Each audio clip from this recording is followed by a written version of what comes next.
지난 시간에 채팅으로 문의한 학생이 지금 반이 저번 주 줌이었죠. 제가 그냥 쭉 말씀드릴게요. 저번 주에 또 대면인 학생들은 다 직접 봤기 때문에 의료 개념의 세 요소, 이제 주체 차원, 행위 차원, 수단 차원인데, 지금 이 자료는 62페이지 무면허 의료행위 있는 거를 뽑아오다 보니까 거기서는 이 시계 방향 이 화살표가 맞거든요. 근데 지금 여러분한테는 이제 주체 차원 이 반대로 화살표를 가게 해달라는 말씀을 드렸는데, 대면 수업에서는 이렇게 하고 딱 끝났는데, 채팅 보니까 화살표가 어떻게 된다는 건가요? 이렇게 채팅을 주셔서 지금 이 반대로 생각하라는 거예요. 이쪽 방향이 아니라 주체 차원을 먼저 보고 행위 차원에서. 네, 무슨 말인지 알겠죠? 화살표 방향만 어, 시계 반대 방향으로 해달라고 말씀을 드린 거예요. 그래서 의료인이 누구냐? 의료인은 의료행위를 하는 사람이고, 의료행위란 무엇이냐 하면은 의료기재를 사용하는 행위가 의료행위지. 그리고 의료기재는 어, 의료인이 사용하는 그런 행위가 의료기재다. 그래서 뭐 이게 뭐 서로 네, 의료가 뭐다라는 얘기를 서로 안 하면서, 뭐 의료에는 의료 행위를 하는 행위죠. 그리고 의료 행위는 의료 기재를 사용하는 행위죠. 그리고 의료 기재는 의료인이 쓰는 기재가 의료 기재지 뭐. 그래서 의료에 대한 개념을 명확하게 안 하고 있다라고 해서 우리가 그 다음에 세세하게 주체 차원에서, 그리고 뭐 행위 차원에서 의료, 그리고 의료 행위, 법원의 판결문 보면서 법원에서 어떻게 의료 행위를 정립하고 있는지에 대해서 지난 시간에 확인을 했죠. 네. 그래서 저번 시간에 되게 힘들었죠. 하버마스의 생활세계 체계 이런 거 보면서 내용이 쉽지 않은데, 또 앞부분에 우리 사회가 어떻게 구성되고 있다라는 이제 하버마스의 이론을 좀 소개하면서 하느라고 조금 어려웠을 것 같아요. 오늘은 뭐 그렇게 어려운 내용이 없고요. 네, 의료인에 대해서 한번 보도록 하겠습니다.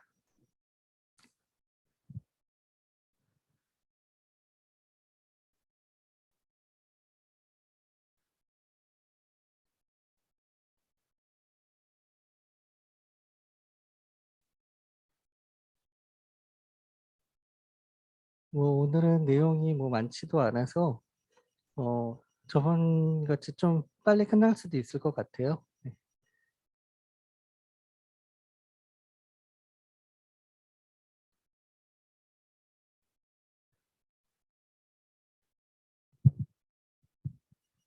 네, 오늘은 이제 4주차 수업으로 의료인에 대해서 보도록 하겠습니다. 여러분 교과서 24페이지예요. 24페이지 내용을 나가도록 하겠습니다.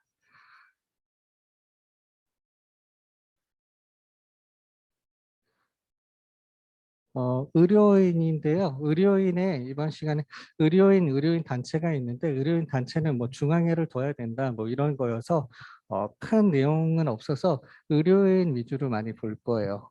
그리고 의료인의 의의는 무엇이고 의료인의 의무가 무엇인지 우리가 법조문 나와 있는 거 한번 쭉 보면서 확인을 같이 해볼게요.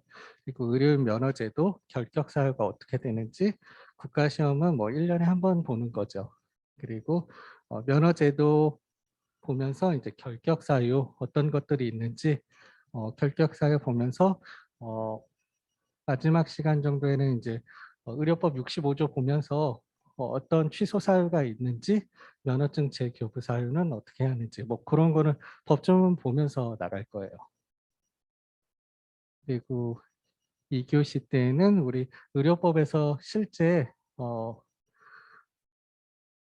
사례를 보면서 사례 연습을 한번 나가보도록 하겠습니다. 그래서 1, 2, 3교시 이렇게 구성이 되어 있고요. 의료인은 여러분 24페이지 보시면 의료인의 개념이 나와 있죠. 그래서 의료인은 의료 기재를 사용해서 의료 행위를 하는 사람이다라고 되어 있죠. 그래서 우리나라 의료인이 되려면 의료인 면허를 따야 돼요. 네, 의료인 면허제도. 국가에서 발행하는 의료인 면허를 취득해야지만 의료 행위를 할 수 있어요. 네, 좁은 의미의 의료인을 보면은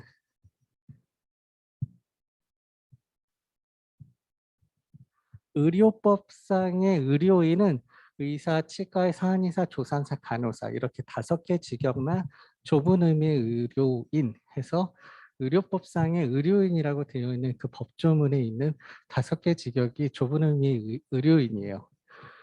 넓은 의미의 의료인은 의사의 지도하에 진료 또는 의학적 검사를 하는 의료기사 등에 관한 법률상 이 의료기사는 우리 두 문자로 임방, 물작, 치치 이렇게 외웠거든요. 그래서 임상병리사, 방사선사, 물리치료사, 작업치료사, 치과기공사, 치과위생사 이렇게 5개 직역이 의료기사예요. 그리고 의료기사 등에 관한 거에서는 보건의료정보관리사예요. 예전에 2019년 전에는 의무기록사로 병원에 근무하시는 분들이 2019년 법이 개정되면서 명칭이 바뀌었어요. 그래서 보건의료정보관리사여야 되는데 지금 25페이지 양가로 2번에 위에서 5번째 줄이죠. 법 개정되어 있는데 의무기록사로 기록이 아직 되어 있어서 보건의료정보관리사예요. 보건의료정보관리사는 대학의 보건의료 행정과들이 있거든요. 여기 졸업하고 이제 시험을 보는데 안경사도 마찬가지죠. 거의 모든 의료인들이 그 면허 취득하려면 졸업증도 같이 있어야 돼요. 이게 이제 사법시험하고 틀리죠. 사법시험은 이제 3학년 때라든지 빠르면 4학년 졸업하기 전에 동차나 생동차가 돼서 사법시험 합격하면 연수원 가야 되니까 졸업을 못 해요. 그래서 졸업 못한 성적 우수한 판검사들이 좀 있었죠. 고졸이에요, 고졸. 네, 대학 아직 졸업 못한 거여서. 근데 면허인은 대학까지 다 졸업해야 돼요. 그래서 국가시험이 거의 12월 이제 기말고사 4학년 마치고 뭐 의과대학은 본과 이제 예과 2년, 본과 4년, 6년 과정이니까 다 졸업하고 난 다음에 국가시험을 보게 돼 있거든요. 그래서 간호사 시험 같은 경우에도 1월 마지막 주 토요일 날이에요. 그래서 그때 간호사 시험을 보고 거의 1월 말이나 뭐 이렇게 2월 달에 시험을 보게 돼 있는데 보건의료정보관리사는 2년제인 학교들이 많아서 2학년 2학기 때 기말고사 보기 전에 매년 12월 첫째 주 토요일 날 시험이에요. 그래서 여기 보건의료정보관리사만 학기 중에 시험을 보는 좀 특별해요. 그래서 제가 1학년 학생들 이제 보건의료 관계법규 수업을 하면서 여러분 2학년 12월 첫째 토요일 날 약속 잡지 말아요 이러거든요. 약속 잡으면 큰일이죠. 모르고 이때 면허증 따로 시험 보러 가야 되는데 약속 잡으면 안 돼요. 제가 그래요. 네, 맞습니다. 그래서 명칭이 변경됐는데 아직 책에 반영이 안 돼서 어, 놓치신 것 같아요. 네. 여러분이 바꿔주시면 되고 이 등에 관한 분이 이제 보건의료 정보관리사라든지 안경사예요. 여러분 안경 맞추러 가면은 그 안경사분들 뭐 이거 보여요 이러신 분들 있잖아요. 이제 뭐 하시는 분들 다 면허증 있으신 분들이에요. 네, 면허증 없이 안경은 차릴 수 없거든요. 그래서 요 분들 그리고 의료법상 의료유사업자 접골사, 침사, 구사 및 안마사 이런 의료법상의 의료유사업자까지 넓은 의미의 의료인이라고 말할 수 있겠어요. 여기에 빠지신 분이 이제 약사나 응급구조사 이런 분들이 빠져 있거든요. 근데 보건의료기본법에서 보면은 3조 3항이 보건의료인이란 보건의료 관계 법령에서 정하는 바에 따라서 자격이나 면허를 취득하거나 보건의료 서비스에 종사하는 것이 허용된 자를 말하기 때문에 빠져 있었던 약사나 응급구조사 이런 분들도 보건 의료인에 해당하는 거죠. 의료인의 의무를 보면은 의료법 4조부터 의료법 15조에서 26조까지예요. 제가 2014년부터 이제 의료법 수업을 했었는데 그때랑 지금이랑 엄청 차이가 나요. 의료인의 의무가 법조항은 거의 변하지 않았는데 그때보다 한 2배 정도 의무가 많아졌거든요. 그런 이유가 중간에 몇 조의 몇 이런 것들이 늘어났어요. 그래서 없어지고 법조문이 좀 조정되면서 몇 조의 몇 이런 것들이 늘어나다 보니까 불과 몇 년 사이에도 의무가 한 2배 정도 늘어난 것 같고 지금 제가 김수환관에서 계속 체크하고 있었던 게 불과 재작년에 썼던 이제 의료법 강의 아니었는데 이게 법조문이 또 그 사이에도 바뀌어서 법조문을 새로 일일이 확인하면서 다시 한번 확인하면서 올라왔거든요. 그래서 1, 2년 전 건데도 그 강연을 못 쓰겠더라고요. 그래서 의료법 새로 출력해야 되나? 이 생각하고 있어요. 그만큼 법이 자주 개정이 되고 바뀌는 사항들이 많고 특히 의료인의 의무에 대한 거는 계속 늘어나고 있는 추세예요. 그래서 지금 어, 여러분이 뭐 로스쿨 진학해서 뭐 실무에 가면 새로 또 봐야 될 것들이 많이 있을 것 같아요. 의무는 그래서 계속 늘어나고 있는 상황이에요. 그래서 의료법 4조부터 한번 봐볼게요. 이 부분이 의료인들 국가시험 보는 사람들은 굉장히 중요하거든요. 의료법이 20문제에서 6문제 의료법이 나온다고 했잖아요. 의료법 시행령 시행규칙이 2문제씩 나오는데 벌써 의료법 이 부분에서 한 2문제씩 나와요. 그러니까는 거의 여기서 한 문제는 반드시 나오고 그래서 다 의료인이 될 사람들이기 때문에 본인이 어떤 의무를 지고 있는지 확인을 해야겠죠. 그래서 반드시 나오는 부분인데 여러분은 중간고사에 나오겠죠. 네, 그래요. 말해주는 거예요. 중간고사에 나온다. 네, 의학전문대학은 결코 아니죠. 네, 그럼 이거 되게 잘 봐야 돼요. 네, 그래서 최선의 의료 서비스 제공 의무가 4조에 있고 진료 거부 금지 의무 제15조, 응급의료 의무가 제15조 2항에 있고요. 세탁물 처리 의무, 진단서 작성 등의 의무, 이 부분은 뭐 의료인들은 너무 중요한 부분이에요. 그리고 처방전 작성 등 의무, 의약품 정보의 확인, 비밀 누설 금지 의무, 어, 본인이 이제 진료하면서 알게 된 정보를 타인에게 누설하거나 하면 안 되는 상황이고요. 태아 성남별 행위 금지는 저희가 여기까지 1교시 수업하고 태아 성남별 행위에 대한 헌법재판소 결정을 한번 볼게요. 2교시 때. 그리고 기록 열람 등사 등의 의무, 진료기록 부등 기록 의무, 부당한 경제적 이익 취득 금지 의무라든지 유형방법 지도 의무, 설명 의무, 취업 실태 신고 의무라 변사체 신고 의무도 있어요. 그래서 변사체 발견하면은 관할 서장한테 경찰서장한테 이제 보고해야 될 의무가 있어서 하나씩 한번 봐볼게요.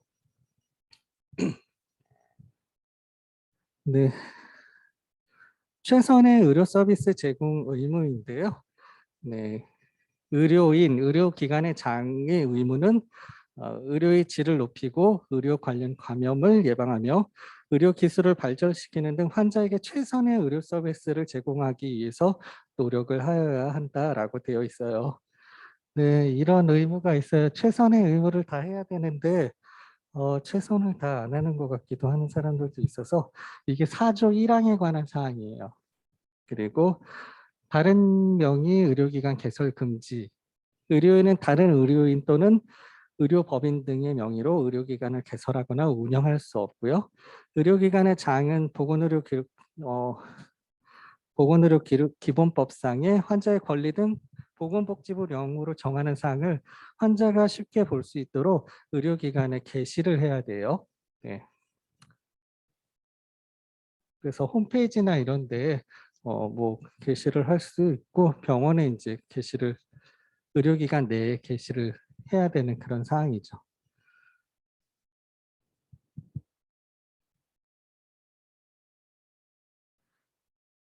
그리고 4조에 보면은 의료기관의 장은 의료행위자의 명찰을 달도록 지시, 감독 의무가 있어서 의료기관의 장은 환자와 보호자가 의료행위를 하는 사람의 신분을 알 수 있도록 의료인이나 뭐 학생들, 실습 나온 학생들, 의대생들이나 간호대 학생들, 뭐 실습 학생 뭐 이렇게 누구누구 명찰을 다 차게 돼 있어요. 그리고 간호조무사나 의료기사에게 의료기관 내에서 명찰을 달도록 지시 감독하여야 하고요. 약사법에도 이게 되어 있죠. 약사들 명찰 부착하게 되어 있어서 이 약사법에 이제 이름 명찰 고지 의무가 있어요. 그런 것 같이 의료법에도 의료인들 명찰 누군지 확인할 수 있게 해야 되는 거고요. 다만 응급 의료 상황이라든지 수술실 내인 경우 의료행위를 하지 아니할 때라든지 그 밖에 대통령령으로 정하는 경우에는 명찰을 달지 않아도 되어 있죠. 네. 그 부분은 제4조의 5항에 관한 사항이에요. 네, 우리 병원에 가면은 누가 간호사인지 누가 간호조무사인지 잘 모르게 돼 있어요. 그래서 옷으로도 표기가 안 돼 있고 그래서 불만이에요, 저도. 누가 간호사신지 간호조무사신지 치과 병원도 가면은 치과위생사랑 이제 간호조무사 있거든요. 간호조무사는 이제 주사 행위도 하면 안 되잖아요. 그런데 이분들이 이제 이빨 엑스레이 찍기도 하고 치과위생사나 이런 분들이 해야 되는데 이거 스케일링도 치과위생사가 하시죠. 치과 의사 선생님이 잘 안 하고 스케일링은 다 위생사분들이 하는 것 같아요. 치과위생사. 근데 간호조무사분 하면 안 되는데 이분이 치과위생사인지 간호조무사인지 분간이 안 되게 돼 있어요. 치과위생사들도 뭐 전문대학 이상의 대학을 다 나와서 커리큘럼상 거의 3년제예요. 그리고 우리나라는 간호사 같은 경우에는 이제 전문대라도 다 어느 전문대라든지 다 4년제 커리큘럼으로 되어 있거든요. 그래서 4년 과정을 다 마치고 졸업하고 졸업증 따고 국가시험 다 통과해야지 간호사 활동을 하는데 간호조무사는 저기 동대문이나 청량리 간호조무사 학원 6개월 과정 마치고도 자격증 딸 수 있죠. 면허증이 아니고 이분들은 자격증이거든요. 그래서 근데 의료 사고들을 조금 많이 분석해 보면 저는 이제 의료를 계속 했기 때문에 이게 간호사 과실인가라는 사안들을 보면 면밀히 찾아본 간호조무사 의료사고예요. 산부인과 같은 경우에도 밤새 이제 조산사나 간호사분들이 이제 분만을 이제 돕거나 해야 되는데 간호조무사분들은 뭐 6개월 학원 나와가지고 어떻게 받아요. 그래서 밤새 낑낑대다가 아기도 질식하고 산모도 죽고 뭐 빨리 뭐 안 되겠으면은 상급병원으로 트랜스퍼 해야 되는데 의료 지식도 없으면서 자기가 뭐 어떻게 해보려고 하다가 어, 사고가 나서 사망하기도 하고 그리고 성형외과 같은 데서도 간호조무사가 이제 주사하면 안 되는데 이제 마취약 같은 것들 이제 간호조무사가 주사하다가 적정량 이상의 약을 투입해서 바로 어, 사망하거나 이런 사건이 좀 많아요. 그래서 면밀히 이 의료 사고들을 좀 분석해 보면 간호조무사 사건들이 많거든요. 그래서 근데 우리 일반 환자나 환자 보호자는 누가 간호사인지 간호조무사인지 몰라요. 네. 확인할 수도 없고 뭐 저도 뭐 치과 원장님들 이제 병원에 가보면 확인을 못 하겠어요. 근데 이제 원장님한테 뭐 월급 명세서 어떻게 좀 볼 수 있잖아요. 이분 왜 이렇게 금액이 작지? 뭐 이러면 이분 간호조무사, 이 사람 치과위생사. 이 월급 차이가 굉장히 많이 나서 그래서 저도 치과위생사 학생들 이제 수원여자대학에서 이제 간호학과나 치위생과를 이제 강의하는데 치과 위생사분들은 아예 간호조무사 자격증 가지고 활동하다 보면 월급이 한 절반 정도 차이가 나니까 좀 나이가 있더라도 치과 위생사 자격증 따려고 치위생과를 와요. 그런 경우도 있고 또 대체적으로 물어보면은 왜 간호학과 안 가고 왜 치위생과 왔지라고 물어보면은 간호대는 이제 태움이란 게 또 있고 또 이런 거 워낙 또 뭐 많이 갈구고 또 죽기도 하고 하니까 그런 거 다 보기 싫어서 그냥 치과 위생사 왔어요. 이러기도 하고 해요. 그래서 어, 간호조무사분들은 조금 더 나게 대접을 받기 위해서 치과위생사 학과를 다시 와서 치과위생사 면허증을 따기도 하고 네, 또 간호조무사분이 간호대학에 가기도 하고 그래요. 네, 그렇습니다. 그래서 이런 뭐 응급 상황이라든지 수술실 내에서라든지 뭐 의료행위를 하지 않는 범위에서까지도 명찰을 착용하라고 할 수는 없어서 그럴 경우에는 이제 명찰 사용을 하지 않아도 된다.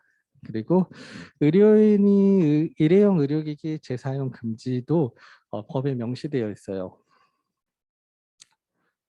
제4조 제6항에 해당하는 건데요. 의료인은 일회용 의료기기를 한 번 사용한 후 다시 사용해서는 안 된다라고 하는데 약 아깝다고 나눠서 쓰고 이러다가 또 사고 나고 그러는 거죠. 대체적으로 하지 말라는 거 하다가 의료사고 나고 이대 목동병원 신생아 중환자실에서 또 애들 막 4~5명씩 죽어 나가고 그랬죠. 예, 약 하나 가지고 한 명당 한 병 써야 되는데 이게 쓰다 보면 남는다고 해요. 그래서 이대 목동병원은 꽤 오래전부터 나눠서 쓰는 관행이 있어가지고 애기들 다 죽고 의료진들, 간호사들 다 형사 기소됐죠. 면허증 취소되고. 네. 나중에 그 형사 처벌까지는 면한 것 같긴 해요. 근데 면허증은 박탈됐었죠. 간호간병 통합 서비스 제공 의무도 제4조 2에 추가된 사항이에요. 그래서 간호간병 통합 서비스 여러분 알아요? 알아요? 몰라요? 우리 병원에 가서 수술하고 막 이러면 간병인들 써야 되잖아요. 근데 막상 해보면은 간병인들 우리가 알아서 해야 돼요. 뭐 병원에서 뭐 간호사 선생님들이 뭐 여기 뭐 업체가 있어 이렇게 가르쳐 주지 않거든요. 그것도 어디 일감 몰아주기잖아요. 그래서 병원에서는 안 알아주는데 이제 우리가 알아서 해야 돼요. 환자 보호자가. 없으면은 환자 보호자가 병간호 해야 돼요. 여러분 병간호 해봤을지 모르겠는데 병간호 할 때 제일 그 어려운 게 식사 시간 맞추는 게 제일 힘들더라고요. 뭐 8시, 12시, 5시인가 막 병원마다 약간 차이가 있는데 이거 타고 갖다 주고 하는데 조금만 시간 타이밍 놓치면 간병인이 있으나 마는 거예요. 이거 밥 갖다 주려고 이게 내가 있는 건데 그 타이밍 잠깐 놓치면은 밥도 못 갖다 드리고 뭐 이런 건데 이제 간호간병 통합 서비스는 간병인이 이제 간호사가 한 병동에 이제 몇 개 실을 맡아서 한 많으면 한 12명, 18명 뭐 요 정도까지 간병하면서 이 통합 서비스를 제공을 하고 있는데 저도 한번 이용해 보니까 되게 좋긴 하더라고요. 딱 간호간병 통합 서비스 병원 가면은 이제 병문안 가면 가자마자 딱 그래요. 요즘은 그렇게 예전같이 오래 계시면 안 돼요. 앉지도 않았는데 빨리 가세요라는 거죠. 그래서 좀 많이 얘기 못하고 이런 건 있는데 간병인이 따로 없어도 된다는 점이 되게 좋은 것 같아요. 간병인 1인당 쓰면은 중국인 간병인 써도 한 10만 원 정도 하거든요. 그러니까 뭐 한 달 정도 입원하는 경우에는 굉장하죠. 네. 밥도 뭐 사달라 하시는 분들도 있고 막 그래서 저도 어머님이 한 2달 정도 입원하신 적이 있거든요. 무릎 인공 연골 수술 뭐 이거 하셔야 되는데 연세가 좀 많으신 분들은 한 번에 양쪽 다 수술 위험해서 못 하거든요. 그래서 한쪽 다리를 하고 재활하면서 한 달 있다가 다음 다리를 하시는 그래서 총 2달 있어야 되는데 저희가 오남매예요. 오남매 이제 며느리 둘 하면 한 7명이죠. 그래서 우리가 이제 그래도 어머님인데 우리가 간병하자. 정성스럽게. 그래서 순번을 정해서 7명이 한 달을 했는데 한 달 해보시더니 어머님이 싫으셔 하시더라고요. 이게 왜 그러냐면 무릎 이거 수술은 이제 재활이 되게 중요하거든요. 그래서 몇 도까지 구부리지 않으면 아예 못 구부려지시기 때문에 그 몇 도 이게 굉장히 중요한데 매일 하셔야 되는 거죠. 근데 이게 자식들이 올 때마다 강도가 틀려져요. 저 자식, 아니 저 자식이란다. 네, 제가 왔을 때는 좀 살살 하는데 얘 그냥 다 지키네. 그래서 어머님이 안 되겠다. 너네가 하지 말고 간병인을 써다오 이러셔서 해서 이제 간병인을 썼는데 그분은 이제 일률적이잖아요. 그래서 어머니 너무 좋으셨다고. 그래서 저희는 저희대로 너무 힘이 들었거든요.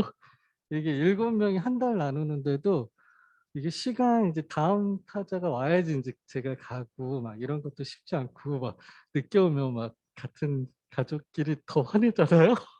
뭐 그런 것도 있고 그런데 간호간병 서비스가 있으니까 저희가 그런 거 안 해도 되고 밥 같은 것도 알아서들 다 해주시고 약이라든지 이런 것도 다 간호사 선생님이 다 해주시니까 너무 좋더라고요. 그래서 이런 거는 이제 간호간병 통합 서비스를 제공할 수 있도록 노력하여야 한다라고 해서 권고사항인 거죠. 아직 강행 규정이 아니고 그렇지만 공공보건 의료에 관한 법률에 따라서 공공보건 의료기관 중에서 이제 보건복지부령으로 정하는 병원급 의료기관은 간호간병 통합 서비스를 제공하여야 한다. 하여야 한다는 또 강행 규정이어서 반드시 해야 되는 거죠. 그래서 뭐 어디 의료원 이런 데 있죠. 지역 명칭 붙어 있는 뭐 서울의료원이라든지 뭐 수원의료원 뭐 이런 의료원들은 지금 간호간병 통합 서비스를 제공하여야 하는 거죠.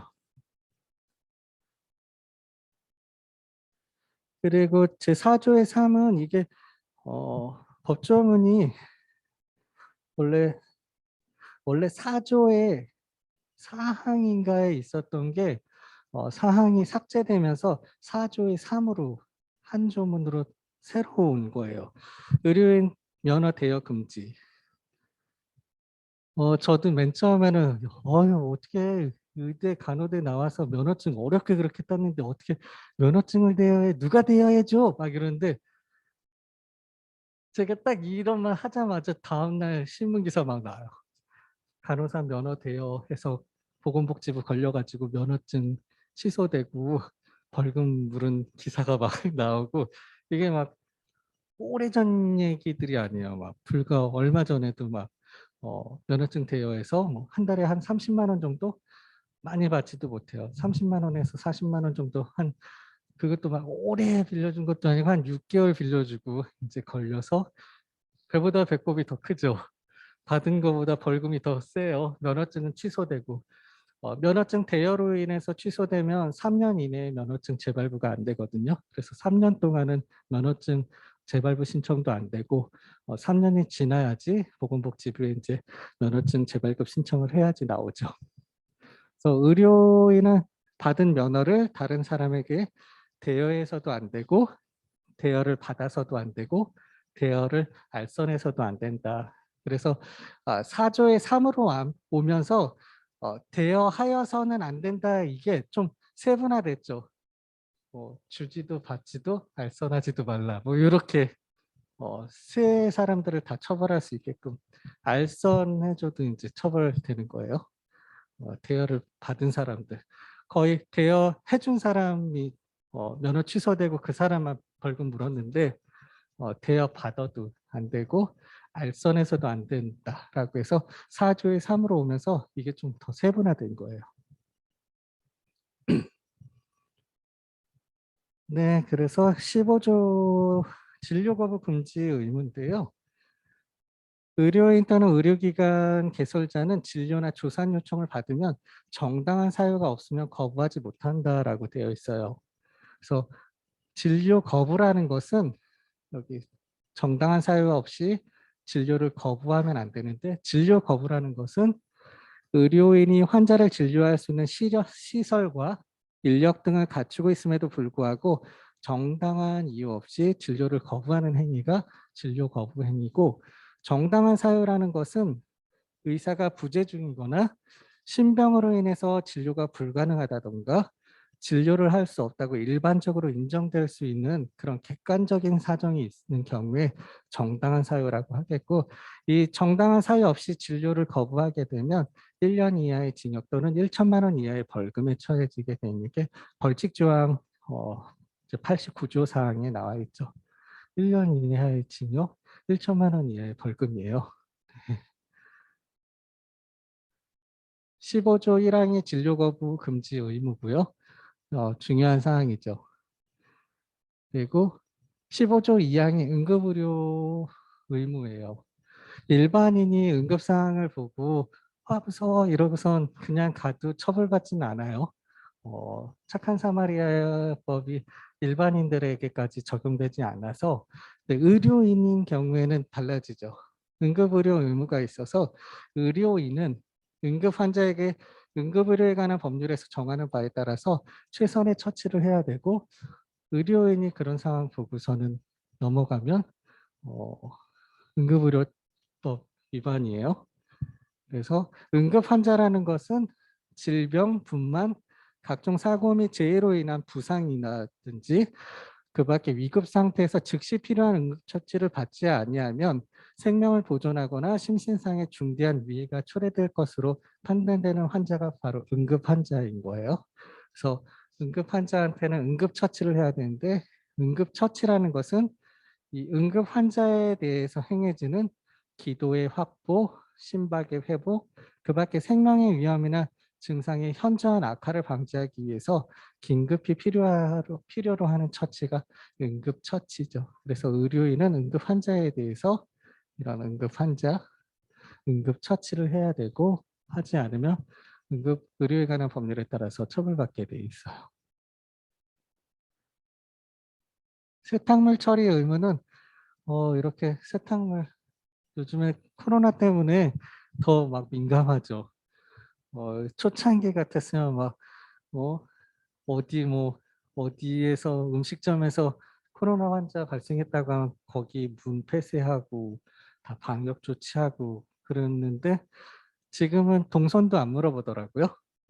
그냥 며칠 날 확진 받았고 신속 항원 언제 받았고 양성 언제 받았냐 이것만 하지, 뭐 어디를 들렸냐 뭐 저는 걸렸을 때 그 전주에 성신여대 강의하고 그대로 넘어와서 미식분자 가서 이런 말 해도 되나? 어디 갔다 이렇게 동선이 나오죠. 네, 근데 그렇게까지는 필요 안 해서 초창기 같았으면 제가 다녀간 음식점들 다 폐쇄되고 방역 조치 하고서는 얼마 있다가 문 오픈해야 되죠. 그래요. 근데 지금 막 몇십만 명이 막 60만 명 나왔나요? 전국적으로 하루에? 어, 이 인구 5명 중에 1명이 벌써 걸린 거잖아요. 근데 스텔스 오미크론이 제일 전파력이 지금 빠르다고 하는데 또 걸릴 수도 있다고 해요. 무서워요. 또 걸리기 싫은데. 여러분 보강 날짜 잡아야 되잖아요. 15주차에 보강 한 번 쓸 텐데 또 걸리면 날짜 못 잡아요. 여러분 76명이죠. 오전반 120명이죠. 거의 200명 가까운 학생들 시간 절대 못 맞춰요. 네. 그냥 그런 경우에는 날짜를 정해놓고 수업 못 들어도 출석으로 인정해준다 이래야 되는데 너무 피곤해지는 것 같아요. 그래서 저 지금 막 오자마자 막 로그인 안 하고 막 뿌리고 막 닦고 막 그랬죠. 네, 커버도 씌우고 그랬어요. 조심한다고는 하는데 요즘에 어떻게 감염이 되는지 몰라서 그래도 최대한 방역 당국에서 얘기하는 대로는 좀 방역을 철저히 하면 좀 덜 걸리지 않을까 싶어요. 네, 항체가 이미 저도 생성이 되는데 성인은 한 80% 정도만 생성이 된다고 하죠. 어린이 같은 경우에 한 30% 정도. 네, 그래서 여러분 안 걸렸죠? 걸리면 안 돼요. 진짜 아파요. 그리고 일단 어, 제 방에 자택격리였는데 제 방에 24시간 내내 있는다는 게 너무 곤욕이더라고요. 그래서 막 밥 먹고 창문 열고 밥 먹고 창문 열고 이불 개기도 싫어 계속 깔아놓고 거기에 또 눕고 어, 그 교도소 생활들은 어떻게들 하는지 모르겠어요. 못할 것 같아. 그렇습니다. 그래서 요즘에 뭐 세탁물 처리 의무 더 강화되어 있을 것 같아요. 코로나 때문에. 의료기관에서 나오는 세탁물은 의료인, 의료기관 또는 특별자치시장, 특별자치도지사, 시장군수, 구청장에게 신고한 자가 아니면 처리할 수가 없게 돼 있고 세탁물 처리하는 자는 보건복지부 령에 정하는 바에 따라서 위생적으로 보관 운반 처리해야 되겠죠.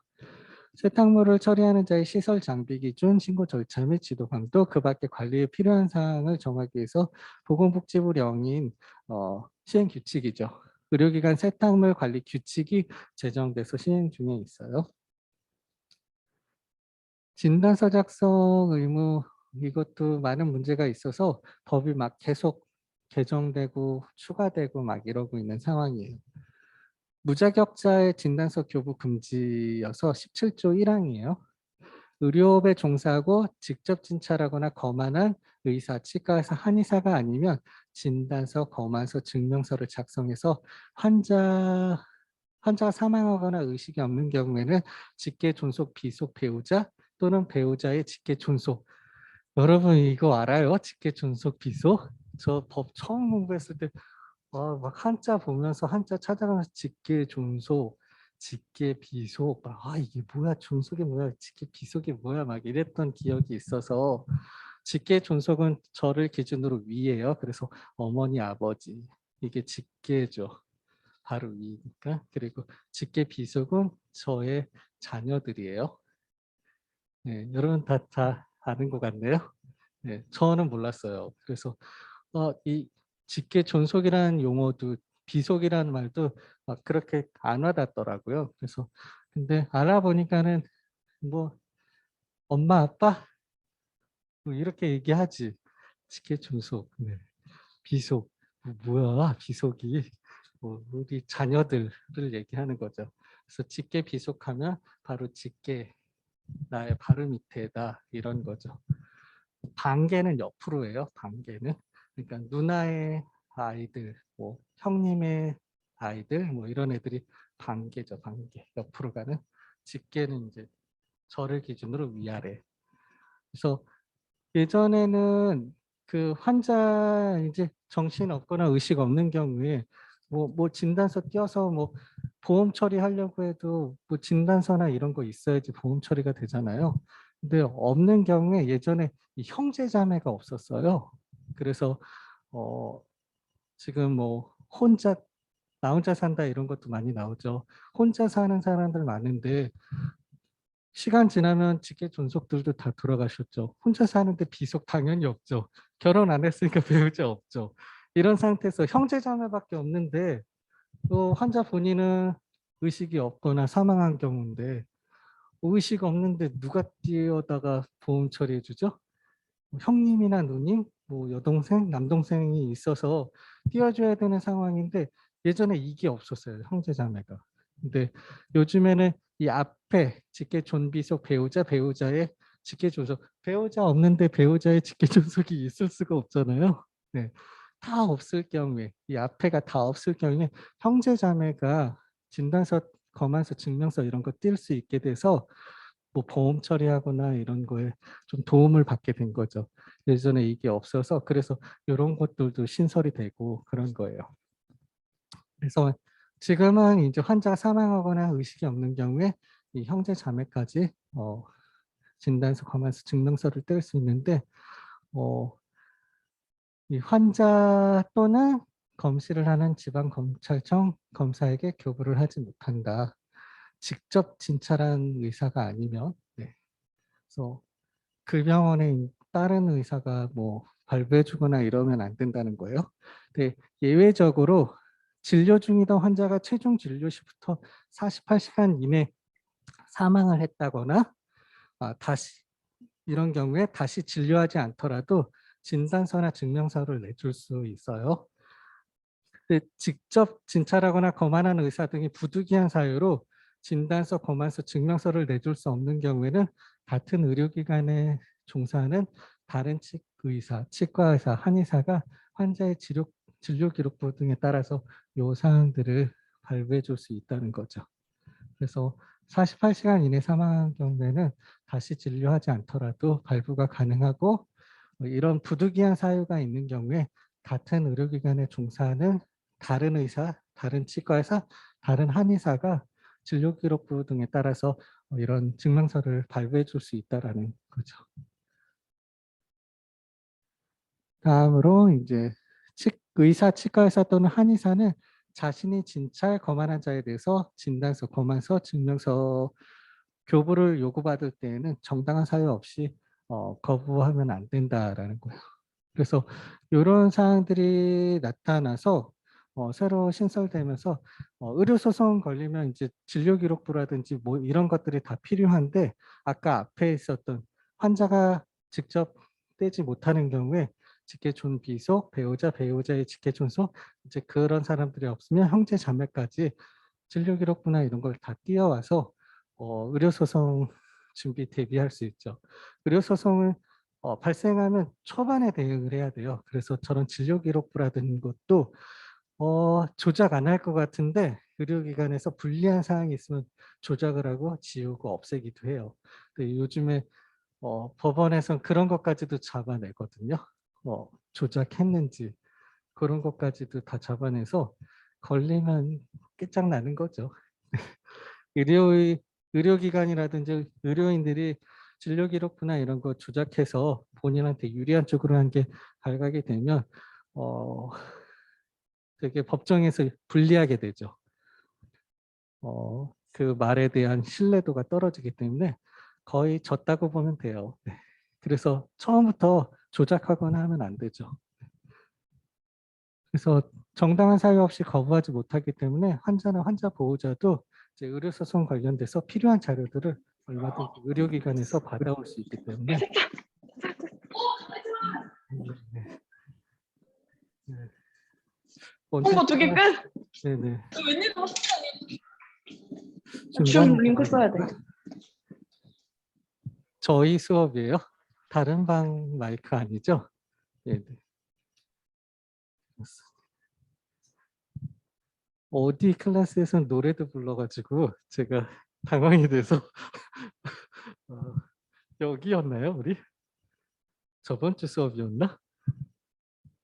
네, 노래를 불러서 아주 깜짝 놀랐어요. 이 학생 기분이 좋구나. 그러고 넘어갔어요. 의사, 한의사 또는 조산사는 자신이 조산한 것에 대한 출생, 사망 또는 사산 증명서를 교부를 요구받은 때에는 또 정당한 사유 없이 거부를 하지 못하게 되어 있죠.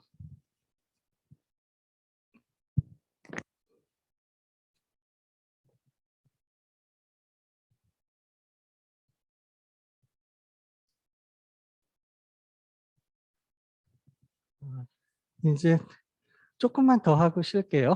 네. 쉬는 시간은 훨씬 넘었네요. 역시 제 예상이 맞네요. 처방전 작성 교부 의무가 17조의 2인데요. 네, 17조의 2 이런 것들은 이제 계속 늘어난 사항들이에요. 네. 의료업에 종사하고 직접 진찰한 의사, 치과의사 또는 한의사가 아니면 처방전을 작성해서 환자에게 교부하거나 발송하지 못하며, 의사, 치과의사 또는 한의사에게 직접 진찰을 받은 환자가 아니면 누구든지 그 의사, 치과의사 또는 한의사가 작성한 처방전을 수령하지 못한다예요. 이래서 거동을 못 하시는 분들이나 이런 분들이 휠체어 타고 직접 병원 가셔야 돼요. 한 달에 한 번씩 처방전 발급받고 한 달씩 약 타시는 이런 분들이 있거든요. 직접 가야 되는 거죠. 저희 아버님도 이제 돌아가시기 몇 년 전에는 이제 COPD라고 만성 폐쇄성 폐질환, 젊으셨을 때 이제 담배를 좀 많이 피우셔서 하루에 2갑 정도도 피우셨다고 하더라고요.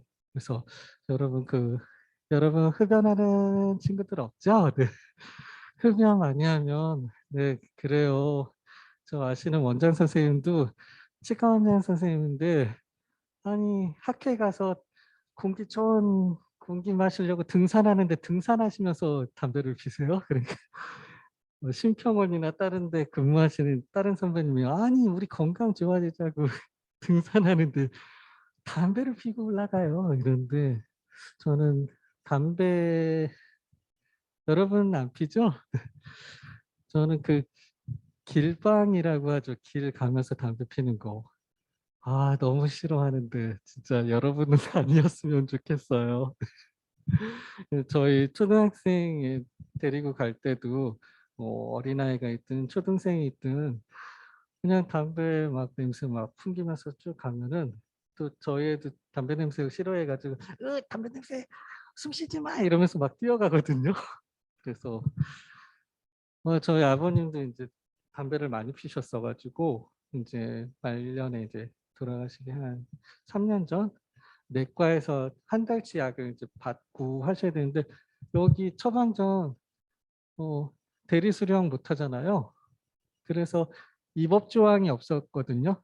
이 단서 조항이 예전에 없어서 직접 가야 되는 상황이에요. 근데 이제 동네 의원이나 이런 데는 워낙 많이 받기 때문에 그냥 제가 가도 처방을 이 조항 없어도 해 주시기는 했거든요, 이 조항. 근데 지금은 이제 생겼죠. 다만 의사, 치과의사 또는 한의사는 어 1 환자의 의식이 없는 경우 2 환자의 거동이 현저히 곤란하고 동일한 상병에 대한 장기간 동일한 처방이 이루어지는 경우에 해당 환자 및 의약품에 대한 안전성을 인정하는 경우에 환자의 직계 존속, 비속, 배우자, 배우자의 직계 존속, 형제 자매 또는 노인복지법에 따른 요즘에 혼자 듣고 하시는 노인분들도 많으셔서 이제 주민센터나 이런 데서 노인복지법에 따라서 노인 의료복지 시설을 사람이 이제 대신 봐드리기도 하죠. 그래서 이런 분들까지도 대신 약 처방을 할 수 있는 법조항이 이제 단서 조항이 늘어난 거예요. 이거 아니었을 때는 그냥 뭐 어떻게 됐든 업구라도 가야 되는 거예요. 네. 큰일인 거죠. 한 달에 한 번씩. 근데 인제 대통령령으로 정하는 이 사람한테까지 인제 처방전을 교부하거나 발송할 수 있으며 대리 수령자는 환자를 대리해서 그 처방전을 수령할 수 있어서 이제 같은 질병에 관해서 뭐 한 달에 한 번 뭐 3 달까지는 안 되는 것 같고 뭐 이것도 인제 여러분 그 병원 뭐 감기로 내원하고 이래도 4일 이상은 약 안 주죠. 그게 인제 보험 수가 때문에 3 일에서 4일 그 기간 어느 정도 넘어가면 안 돼서 한 4일 정도치를 맥시멈으로 주는 것 같아요. 그런 것 같이 인제 요런 경우도 거의 한 달 정도씩 약을 처방해 주거든요. 요일별로 30 일치 봉달이라나 한 봉달이 돼요, 약에 따라서. 그래서 요렇게 요런 분들까지 약 처방을 대리 수령할 수 있다. 그래서 처방전의 발급 방법, 절차 등에 필요한 사항은 보건복지부 령으로 정하게 되어 있죠. 처방전 작성과 인제 교부 의무는 18조의 제1항인데요. 의사, 치과의사가 환자에게 의약품을 투여할 필요가 있다고 판단하는 경우에는 약사법에 따라서 자신이 직접 의약품을 조제할 수 있는 경우가 아니면 환자에게 처방전을 작성하여 내주거나 발송해야 한다라고 되어 있죠. 개인정보 탐지 금지는 사망에 있어서 누구든지 정당한 사유 없이 전자 처방전에 저장된 개인정보를 탐지하거나 누출, 변조, 훼손해서는 안 되게 되어 있고요. 응대 의무 제 사항인데 처방전을 발행한 의사, 치과의사는 처방전에 따라 의약품을 조제하는 약사 또는 한약사가 약사법에 따라서 문의하는 경우에 즉시 이에 응해야 돼요. 그래서 우리가 약을 처방받아서 인제 약국 가면은 약사 선생님 이거 왜 처방받았지?" 이런 좀 의심스러운 경우가 있잖아요. 이런 경우에 해당 의원으로 전화를 해서 "이거 처방된 거 맞게 처방된 건가요?" 이렇게 물어봐도 되는 거죠.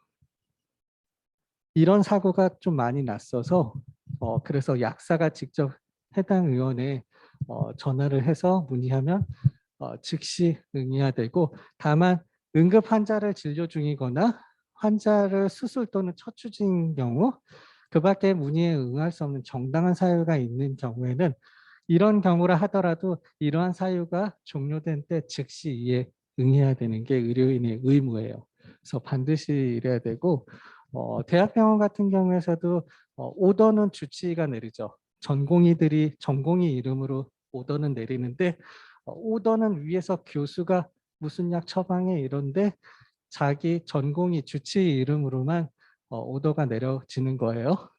그럴 경우에 이제 간호사 선생님들이 전화를 다시 피드백하죠. 이거 맞게 처방된 건가요? 이거 맞아요? 이렇게. 그래서 제가 아는 그 전공의 선생님도 간호사 선생님과 콜이 엄청 온다고요. 그래서 또 물어보네. 이래도 확실히 해야 되죠. 간호사분들도 의사한테 전화하기가 껄끄럽고 좀 그렇거든요. 그럼에도 불구하고 그냥 안면 몰수하고 그냥 모르면 전화하고 맞는지 다시 확인하고 해야 되는 거죠. 그런 이유가 환자들 잘못 처방되고 하면 환자는 심하면 죽어요. 네. 잘못 처방받으면. 네. 그리고 약제 사고 또 잘못 먹으면 또 크게 탈이 나기 때문에 미리 전화해서 물어봐야죠. 이런 것들도 얼마나 많이 이루어졌으면 법에 다 명시가 됐고 다 추가된 사항들이에요. 그리고 약제 용기 및 포장 및 환자 이름, 용법 및 용량 명기 의무 18조 5항이죠. 이거 너무 좋은 것 같아요. 저도 코로나로 이제 약 발부 받게 됐는데 코로나 격리 기간 동안에는 약 무료더라고요. 그래서 신속 항원 받아서 양성 받았을 때도 처방전 받았는데 이때는 저는 14일 전에 걸렸기 때문에 이번 달 14일을 기준으로 그 전에는 신속 항원을 받아서 양성이 나와야지만 보건소에 가서 PCR 검사해 주세요 이랬어요. 그 전에는 PCR 검사 누구나 다 검사할 수 있었거든요. 그러니까 너도 나도 다 PCR 하죠. 특히나 그 백신을 맞지 않으신 분들은 이제 출입하고 할 때 뭘 보여줄 게 없으니까 모임 있으면 이분들은 PCR 검사를 미리 해요. 그럼 다음 날 나오죠. 그러면은 검사 받은 날과 이 이상 없다는 음성 판정 48시간 유효하기 때문에 3일간 쓸 수 있죠. 그 다음에 또 무슨 모임 있으면 또 하죠. PCR 검사를. PCR 검사가 한 10만 원 정도 넘죠. 네. PCR 검사가 뭔지 알죠, 여러분? 그 코로나 때문에 많이 알게 됐는데 PCR 검사가 그 전에 체외 수정에서 착상전 진단, 체외 수정이라고 하면은 시험관악이라든지 체세포 배아복제, 체세포 배아복제도 여러분 설명을 해줘야 되죠. 체세포 배아복제는 뭐냐면 우리가 배아가 형성될 수 있는 게 남녀가 만나서 자연적인 임신하는 경우가 체내 수정에 의한 자연적 임신이에요. 그 다음에 체외 수정으로 또 배아가 형성될 수 있는 거는 AI라는 정자주 입술이에요. 정자가 꼬리가 없거나 운동신경 반응이 느린 경우에는 주사에 그냥 정자를 담아서 여성의 난소에 직접 투입한다. 그래서 정자주입술 AI라고 하는데 이것도 체내 수정이죠. 여성의 몸속에 정자를 주입함으로써 배아를 형성하는 거고 그 이외의 체외 수정 방법이 바로 그거죠. 시험관하기. 정자와 난자를 시험관에 배양해서 이제 세포 분열을 해서 됐다 싶으면 자궁에 착상하면 아기가 태어나요. 시험관하기 처음 성공한 게 1978년이에요. 그러니까 그렇게 길지 않죠. 영국의 루이스 브라운이라는 여자아이가 2.6kg 78년에 처음 태어났거든요. 78년이면 여러분 부모님보다 약간 위인가요? 아니요? 동갑이에요? 아니에요? 더 어려요? 그렇구나. 네네. 78년도 그때 이제 시험관하기 처음 성공했거든요. 시험관하기에서 배아가 또 형성될 수 있죠. 마지막 방법이 체세포 배아 분열이에요. 체세포 분열이 배아복제라고도 하는데 배아복제, 체세포 배아복제 다 같은 말이거든요. 이거는 정자가 필요 없어요. 난자에 젓가락 같은 이런 게 있는데 젓가락 같은 걸로 딱 잡아서 딱 잡으면서 전기 자극을 난자에 하면 전기 자극을 통해서 난자의 난핵이 떨어져 나가요. 그러면 인간 몸속에서 어디서든지 추출할 수 있는 체세포를 난핵의 자리에 삽입을 하면 얘가 생식세포로 인식을 해요. 그래서 정자가 없이도 배아가 형성되는데 이게 체세포 배아복제예요. 황석 박사가 연구했던 거. 체세포 배아복제 연구가 이거예요. 남자의 정자가 필요하지 않은 거예요. 근데 얘는 아까 시험관악이랑 크게 틀린 점이 배아복제 시험관악에는 자궁에 착상하면 어떤 아기가 나올지 모르죠. 뭐 A가 될지 B가 될지 C가 될지 뭐 너무 많잖아요. 뭐 다양한 사람이 나올 수 있지만 배아복제는 체세포 공여자가 나오는 거예요. 그래서 인간복제라고 하죠. 제 체세포를 피부에서도 체세포 체득할 수 있거든요. 제 체세포를 난자의 난에게 삽입하면 배아가 형성되죠. 그걸 자궁에 착상하면 신효성 주니어가 나오는 거예요. 저랑 똑같은 아이가 아기 때부터 나오는 거예요. 이게 배아복제가 시험관악이랑 크게 틀린 거예요. 그래서 이런 배아복제 연구를 하냐 마느냐 이런 게 생명윤리적인 문제예요. 근데 우리나라는 뭐 남자의 정자 없이도 이런 거 해도 돼라는 논의를 한 적이 없어요. 바로 하기로 한 거예요. 세계에서 두 번째로 빨리 한 거예요. 영국이 세계 최초로 배아복제를 연구 허용한 나라고 그 다음이 우리나라 2등. 아, 은메달이에요. 그런 건 빨리 하는 것 같아요. 그래서 해도 되냐 마르냐 이런 논의도 없이 그냥 배아복제를 한 거죠. 그런 것 같이 이 체세포 배아복제를 통해서 자궁에 착상하면 네, 영화 아일랜드에서 같이 스칼렛 요한슨 주니어 남자 주인공 이렇게 나오는 거죠. 그게 시험관악이랑 크게 틀린 거예요. 그래서 인간복제 문제다 이런 게 바로 체세포 배아복제 연구 이걸 얘기하는 거죠. 그래서 뭐 얘기하다가 여기까지 왔죠? 배아 연구 얘기하는 게 이 용법 용량 얘기하다가 그랬네요. 너무 멀리 왔는데. 네. 저도 예전에는 약 타면 신효성하고 아침, 점심, 저녁 1회씩 1, 3회 끝이죠. 뭐 무슨 약인지도 몰라요. 뭐 타이레놀 같은 건 보면 알겠죠. 써 있으니까. 그 외에는 이게 무슨 약인지 이 알갱이 뭔지 몰라요. 약사도 그냥 약만 갖다 주면 몰라요. 그런데 이 일반인 같은 경우에 무슨 약인지 용법이랑 용량 요즘에는 뭐 처방전 따로 뭐 복사해 놓지 않고 사진 찍어 놓지 않아도 약 봉지에 다 적혀 있죠. 무슨 약이고 이거는 어떤 효능과 이런 기능이 있는지 이런 것까지 다 돼 있고 이래서 너무 편한 것 같아요. 다 법에 해놨기 때문에 그냥은 안 해요. 시켜야 하지. 법에 다 명시되어 있어서 예전에는 이런 조항들 없었죠. 그래서 안 해도 됐었는데 네. 그래서 제가 약사 후배한테도 물어보면 꼭 밥 먹고 30분 뒤에 먹어야 되니 그렇지는 않는 건데 사람들이 까먹으니까 밥 먹고 꼭 30분 뒤에 먹으라 이렇게 얘기를 하는 거래요. 근데 어떤 약들은 식 전에 복용해야 되는 뭐 이런 약들은 따로 공지를 하겠죠. 근데 대체적으로는 그런 의무 없는데 잊어버릴까 봐 그렇게 얘기한다고 하더라고요. 그래서 의사, 치과의사 또는 한의사가 약사법에 따라서 자신이 직접 의약품을 조제하여 환자에게 그 의약품을 내주는 경우에는 그 약제의 용기 또는 포장에 환자의 이름, 용법 및 용량, 그 밖에 보건복지부령으로 정하는 사항을 적어야 한다고 되어 있어요. 이거 있어서 우리 약 받아보면 이렇게 디테일하게 써 있는 거죠. 다만 급박한 응급의료 상황 등 환자의 진료 상황이나 의약품의 성질상 그 약제 용기 또는 토장에 적는 것이 어려운 경우에는 보건복지부령으로 정하는 경우에는 그러하지 아니하다라고 되어 있는 거죠. 네, 처방전 작성 또는 의약품 직접 조제 시 정보 확인 의무가 있어요.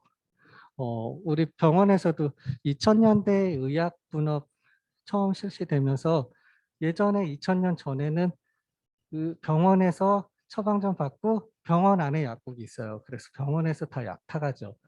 이게 문제가 됐죠.